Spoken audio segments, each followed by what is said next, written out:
What's going on, guys? Welcome back to the channel. So we're going to talk a little bit more about the whole PlayStation removal of discs real quick, and only because it's a very touchy subject for me that has been like this for years, that I've seen that was coming a mile away if people don't pay attention, and that this isn't, like I said before, this isn't about the video games. It's about our consumer rights and our consumer right to have ownership of what we purchase, especially when it comes to stuff that that entertains us. Because quite frankly, if I'm going to spend a lot of money, I want to be able to have that fucking thing in my hand.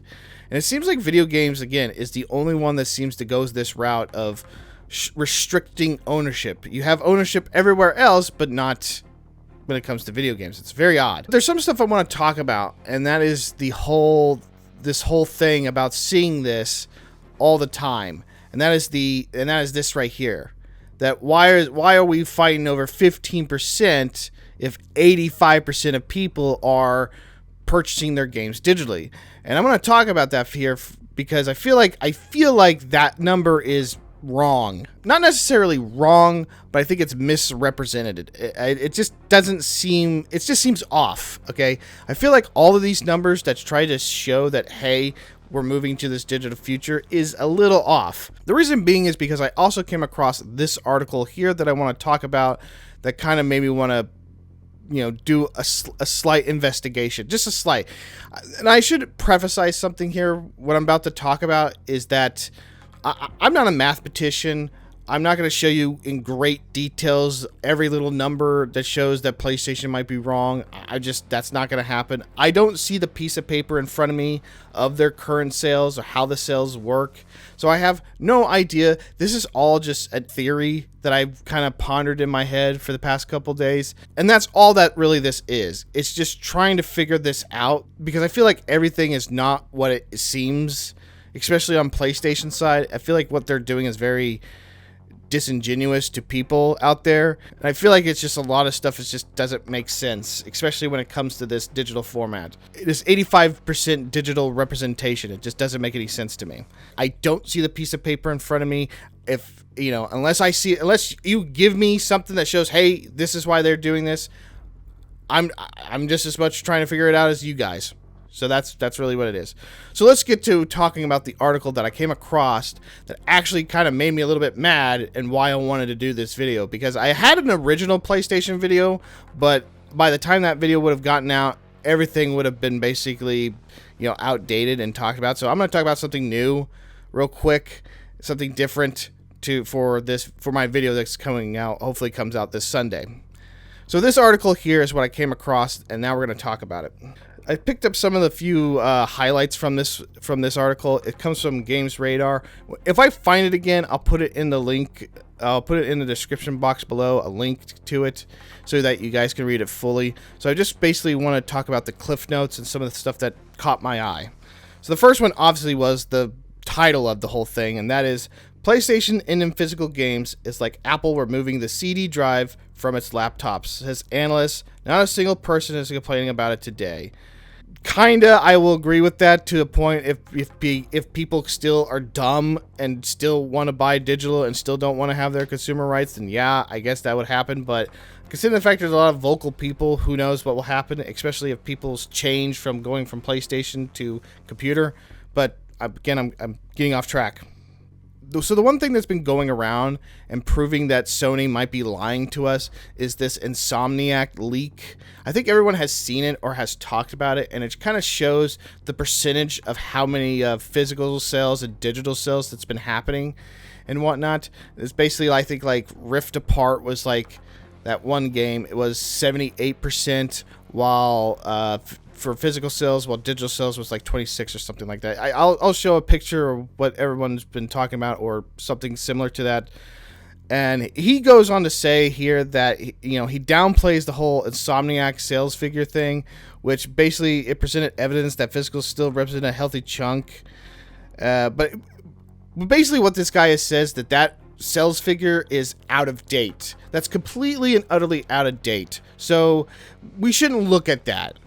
Even though that doesn't matter, because it's still, again, it doesn't matter if it's out of date. It still shows that even into the PlayStation lifespan that, yes, people are still buying physical. People are still doing it. So, that's neither here nor there. I should also point out, too, about that time period was during COVID. A lot of that was during COVID. So I think a lot of digital sales is skewed because of that. But that's, again, we're not talking about the whole COVID thing. That really doesn't pertain to what I'm about to talk about. Also, in that article, he goes on to say that what PlayStation wants to do, and I've always been saying this since day one, is that they prefer to sell games digitally, because what they want to do is that the profit margins will be higher, because now they will shut out the secondhand market, which I feel like doing that is kind of suicide in my opinion. But you have to understand, the people that are in charge of PlayStation now are not all of them are not the same as the people in PlayStation when they announced that back in 2013 for the PlayStation 4. There's two different people, two different leaderships here that have two different mindsets, because the people that are in charge are more inclined to wanting to go for more live service games. They're literally wanting to double down on that. I've talked about that. They want to go for live service games more so because, again, it shows lucrative money, right? That's what they see. They see dollar signs. They don't see the market not wanting it anymore. They just see dollar signs. Also, that's probably why they're converting their disc manufacturing plants to be more akin to making parts for AI, because they see it being lucrative, because AI has become very, in everyone's mind, a lucrative venture to go gain for, even though it shows no profit either. I don't know why they're doing this. They're just going that route. It's all about money. Like I've said 1,000 times, these companies, they're not here to make games. They're here to make money. They just so happen to be in the business of games. But let's continue with the article. So yeah, he says what they're doing is trying to shut out the secondhand market. I kind of knew that was going to happen. So the article goes on to say this: Sony knows the PS6 is entering a market where consoles will cost over $1,000, and the average console player will think twice about upgrading on day one. While part of it is cutting costs, it's also about realization that consoles are no longer going to be $199, basically $200. Mass market devices and it's no longer going to be $200 mass market devices, and they will need to focus on hardcore gamers who are willing to spend more than ever. From the takeaway from that is basically saying what I kind of figured that's what they were going with, and why they do not care about people canceling their PlayStation Plus subscriptions, or why they don't really care, and why they're very arrogant about the brand loyalty that they've been going on about, is that there are a lot of people that will literally just buy games. There are so many people that do not care. They're like, I want to get my game. It's like, well, you're not gonna. It's like, well, you don't have because you have no rights over that game after a while. I don't care. And also, that's how they look at you. They look at you as a pay pig. That's how they look at you. They don't look at you as a hardcore gamer in the context that you would think like I am, who buys games on every platform. They just look at you as a hardcore gamer, as a pay pig that you constantly will pay into their ecosystem. That's how they look at you. So that's in on itself is why they're going this route. They know that they think they have a set lock-in fan base, which I'm hoping that's not true, because I can't believe people are going to do this. But one thing I've taken away from this article, and I think it's at the beginning of the article than anything, and I'll show it here, is that it's this part right here. He lays out some of the data driving Sony's decision to end disc support. Full game sales are around 80% digital on PlayStation and over 90% digital on Xbox. That's very important here. I'll get back to that real quick, but I want to continue the article. Heading off one counterpoint regarding digital dominance, he adds, yes, these numbers include digital-only games, reflecting the current market environment, but they do not include DLC, microtransactions, subscriptions, and free games, which I think he's talking about. Maybe he's talking about free-to-play games, because every time I read this article or read something about this, about how their measurements are, it also includes the factor of saying that it does not include DLC, it does not include microtransactions, it does not include subscription service plans, and it does not require free-to-play games. So the free game might be free-to-play games. So I want to point out something here really quickly, that that this number right here. And I want to ask, like, where are they getting that number at? And this is where it kind of makes you wonder, like, are they cherry picking the data here? Because going back to what that guy said, it doesn't include free games. So free to play games. It doesn't include free to play games. It only includes digital sales. So what qualifies as a digital sale? Do these count as digital sales? Now I know what you're thinking. What are you talking about? These are PlayStation 4 games. They're not digital sales. What are you talking about? I know that's what everyone's thinking. However, if you notice on all of these games, and there's plenty more that I have, but on every one of these games, every one of them, they have a nice little blue box that says PlayStation 5 upgrade available. Now, with these copies, you get a PlayStation 5 upgrade, meaning that if you put this game into your PlayStation 5, a PlayStation 4 disc, you will have this option when it comes to the game menu, that you will have a choice of downloading the PlayStation 5 version. So does that count as a digital purchase? Seems like nobody's talking about that. I kind of wonder about that. Again, I'm just taking a guess here. I don't really know. I don't see the piece of paper in front of me, so I don't know. If they are including that, then all those numbers, especially when they show in that leak, might be a little bit off. Because if everyone can redeem it to get another free game to earn trophies or whatnot, so there could be that percentage could be even lower, because that percentage is actually showing people owning physical copies. Could be, I don't know. You know, it could be the possibility for every 10 person who purchase a game that has an upgrade version, maybe 2 to 3 people actually redeem it. And I qualify this as one of those things because I just recently got this post in my email saying I made a purchase. And what I did is I actually took on the offer and purchased the digital copy of the PlayStation 5 version of this game, after image here. But here's the thing. This is a used copy. I just recently bought this at GameStop like 2 days ago. I still have the receipt right over there.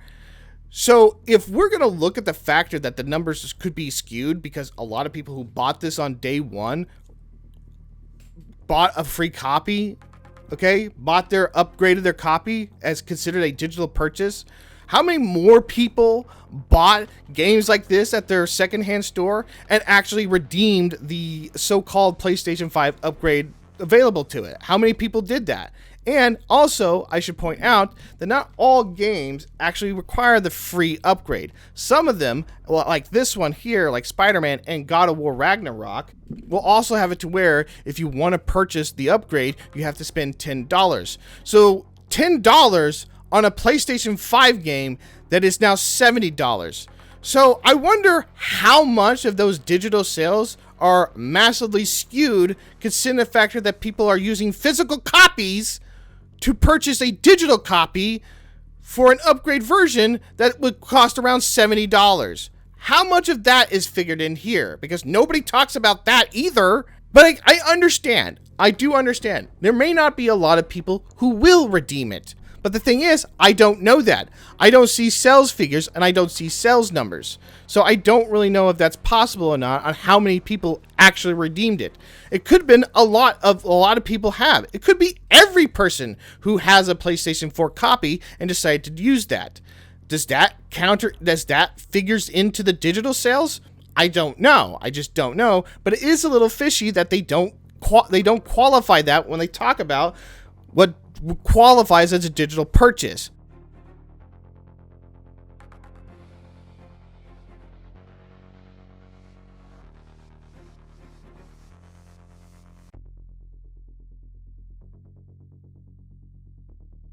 Does it include that? It seems like it does, because they don't say not upgrade versions. They only mention DLC, microtransactions, season passes, free-to-play games are not qualified under that digital purchase. So these might also be considered as digital purchases, which means people are using physical games to buy digital stuff. I also want to go back to that article where he says that around 80% of people that are on there are buying it digital, and on Xbox, 90% of people are buying digital. I'm going to talk about that Xbox part Yes, it is including 90%, but you have to look at the bigger picture here, and that Xbox is still struggling on making sales, like really badly. They are struggling.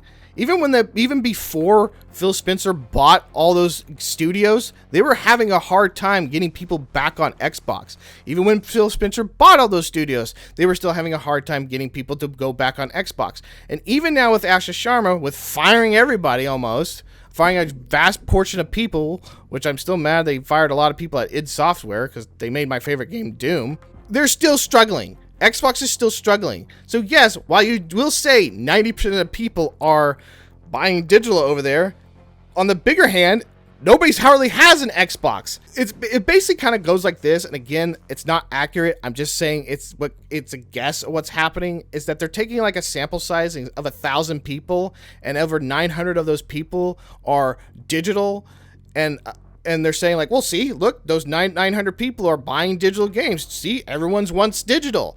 While the bigger picture is just saying like, well, on the other hand, there are 1 million people who don't have an Xbox. So it's kind of like, yeah, okay, I guess you're technically correct, but the sample size, that size is vastly small. And I feel like that's the same practice that they're using over on PlayStation. While yes, there might be 80% of people that are buying it digitally, how big is that sample size? What sample size are you talking about?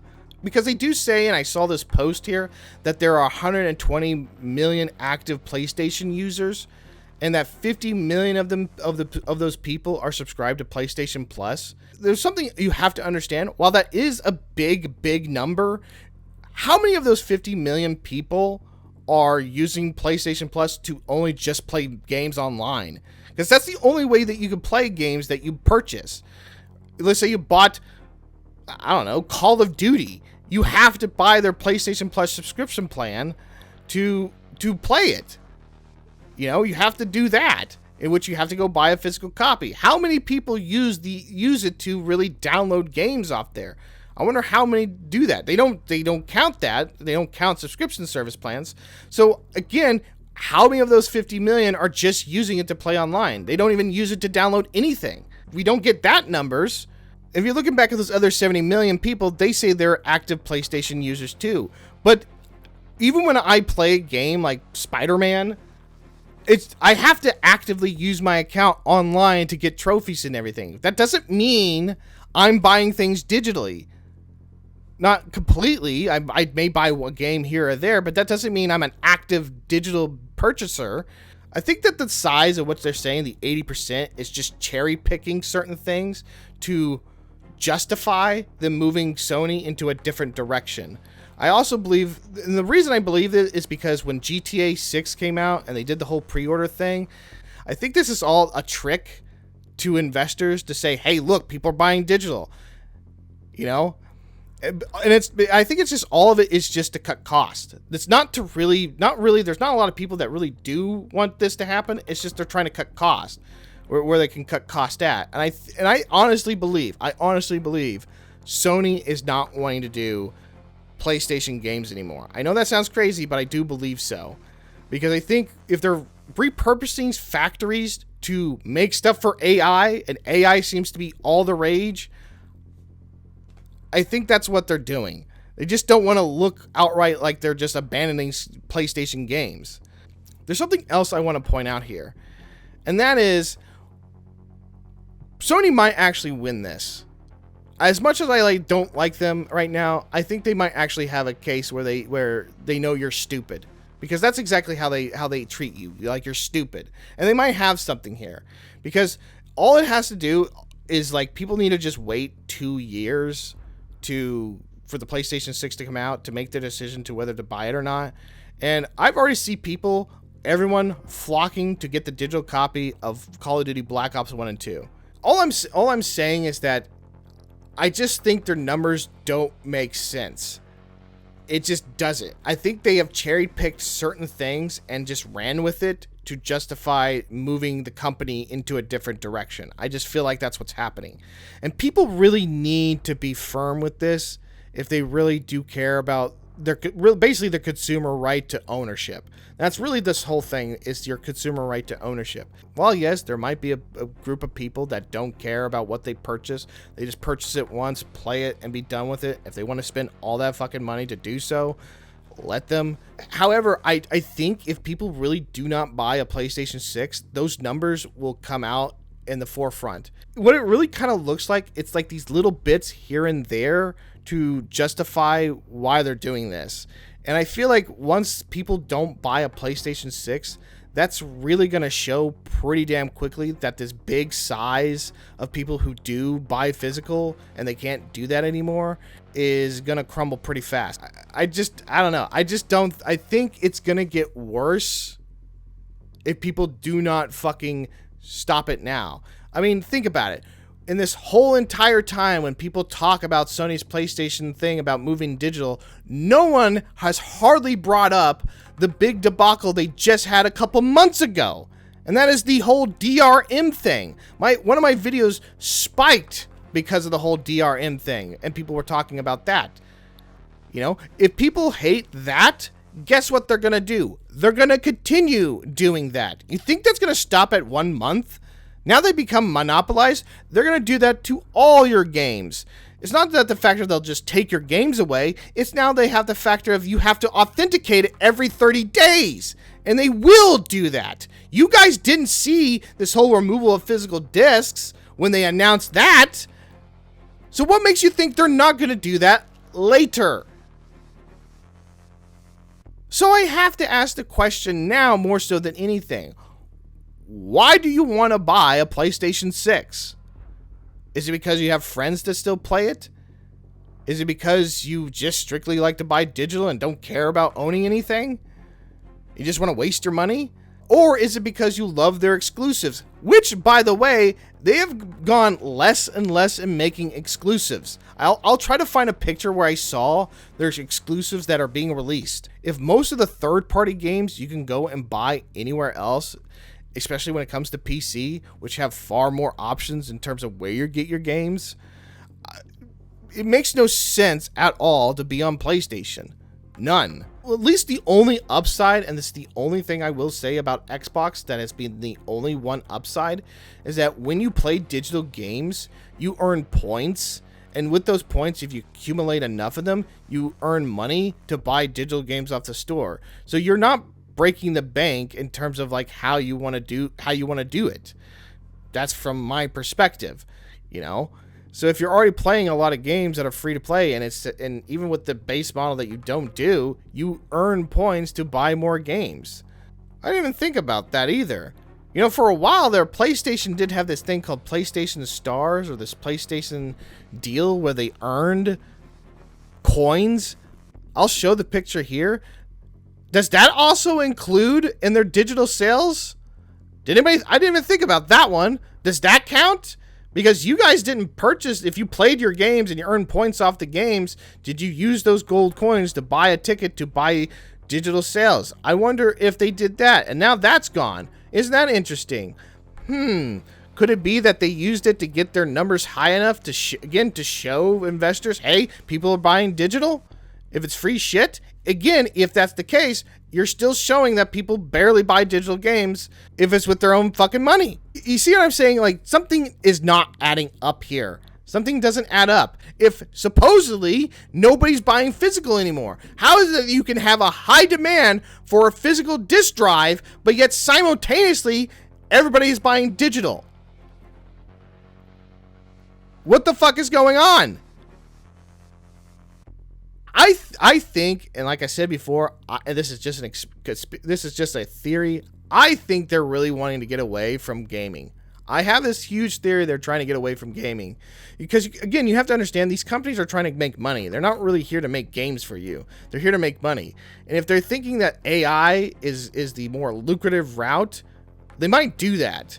And something's got to go. Well, where do you think's going to go? So yes, I think all of the numbers are not adding up. None of this is adding up. None of this is making any sense. I think there's a lot of factors to play into here to where PlayStation is justifying the factor that they're going to go this route. And I don't think it's going to work in the long run. I really don't. I don't know. I have a feeling. But that is if everybody actually sticks to their guns and sticks to their word about not buying the next PlayStation, or not buying a PlayStation, or not buying their stuff.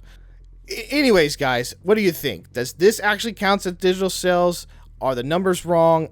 I think they are. I don't know what's really going on. All I gotta say is, if you like the video, hit that like button, hit subscribe, and that's all I gotta say about it in today's video.